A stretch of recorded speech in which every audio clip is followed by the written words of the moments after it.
The remaining piece of the box model we have yet to cover is margin. So margin is the space outside of an element's border, between that element and something else, other elements. So padding is the spacing on the inside of the border, margin is the spacing on the outside. And just like padding, we have the 4 individual properties, margin left, margin right, top and bottom, and we have the shorthand margin property, which works exactly the same way as the shorthand padding. In terms of the syntax, we can provide one value to apply it to all 4 sides. We can apply 4 separate ones. It goes clockwise, so top right, bottom left. We have 2 and 3. It's just margin instead of padding. So if we take a look at some examples, I'm on MDN. We can find margin all over the place. You may not see it right away, but if you inspect and you just get that little, where are you? There we go. Click that, and we start to hover. Anytime you see orange, so there's a little bit right there, or how about further down, right there, that orange is margin. So it looks like this element, is it this H, what are you, an H2? It has margin on top, a significant margin, 60 pixels to add some spacing there. So that space is not on the inside of this border. I think this is a top border. Yes, it is. As you can see right there, border top. So the spacing is on the outside between that border and other elements, which what comes next, that div right there. So that's margin, just one example. In the Chrome DevTools, it shows up as orange. You can also see it here, the little box model DevTools. You can play around with it. I believe you can edit it too. If you wanted more margin on this thing, how about 200 pixels? There we go, a lot more space. So let's play around with it on our elements. Let's pick one of these, perhaps. Well, why don't we start with this H1 actually? I don't know if you can see this. Hopefully you can. I don't know why you wouldn't be able to. These elements don't have any spacing between them. They're just divs. But this H1, by default, it actually gets margin. Just like by default, an H1 has a larger font size and it's bolded, it also has margin.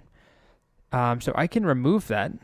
If I just set margin bottom to be 0, if I only want to remove that bottom margin, margin bottom 0, and refresh, and now there's no spacing there. Now we also have margin over here and up top, so I could use the shorthand property of just margin 0. Now we set all 4 sides to 0. Now that still has some space. Where's that space coming from? Well, this is actually something we just haven't gotten to yet, but by default, your body element has some spacing. It has some margin associated with it. It looks like it is 8 pixels by default, but I can set that to be 0. And that's what a lot of people do when they begin a new web page, is set margin to be 0, so that we don't get that extra space and our content goes all the way across. There we go. Now you may not want that all the time. Sometimes you want a margin on your body, but a lot of the time it's useful to get rid of it first, and then you can add in your margin when needed. Otherwise you have that mystery space. Okay, so I got rid of all margin here. Let's now add margin onto this element, which is our, the ID of 1. So I'm going to start with maybe margin left, just as a demo. How about 50 pixels? And it moves over 50 pixels. It has that margin of 50 pixels.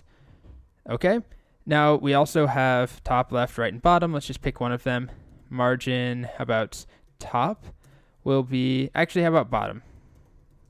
Margin bottom will be another 50 pixels maybe, or 100 pixels. And we get all of that space right there. Okay. Then we also have the shorthand version, which we can use to add margin on all sides at once in a single property. So let's pick maybe our second element here and just set margin to be, how about 200 pixels? Very obvious. That will add 200 pixels of margin, top, right, bottom, and left at the same time. And there we go. You can see we get a lot of margin there. I think that's honestly all I need to show you for now. There is more to be discussed, specifically around, I'll just show you an example. If I have, within this H1, I have a span. Hello, what should I put in here? Maybe a happy face to start. And if I wanted to style this happy face to have some margin, well, first of all, you can see that I've exceeded the width I set. So how about 200 pixels wide for that H1? Okay, so if I wanted to I don't know, maybe move this thing over to the right, you might think, oh, just select the span and set margin left to be, let's just go with maybe 30 pixels. And that should do it, right? And it does do it. But then what if I wanted to move it down? So I'll set margin top to be 30 pixels. Nothing happens. Why is it not moving up or down? That's something we're going to cover in the next video. We need to talk about a very important property called display. So margin, just to wrap this up, is the space between the outside of an element and other elements. Between the border, even if that border is not visible, there's always a border sort of present in the model. So margin is that space between elements. Padding is between the border on the inside of an element and its content area, and then width and height will control that content area unless we play around with that property that we saw earlier, which is box sizing. We can set it to be border box, and then width and height will actually govern the entire total width and height, and border and padding will be subtracted from that. But with what we've been doing so far, and by default, width and height control this grayed out area. Okay.